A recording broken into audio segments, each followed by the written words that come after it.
என்ன சார் யோசிக்கிறீங்க? சாந்தமூர்த்தி ஐயாவை நான் பார்க்க போனப்ப ஒரு எல்லோ ஃபைல தான் அதெல்லாம் வச்சிருக்கேன்னு சொன்னாரு.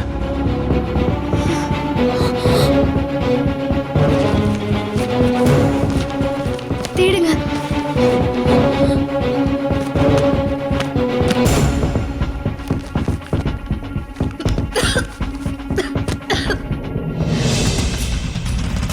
சார் சார் இந்த எல்லோ ஃபைல் ஏதோ இருக்கு.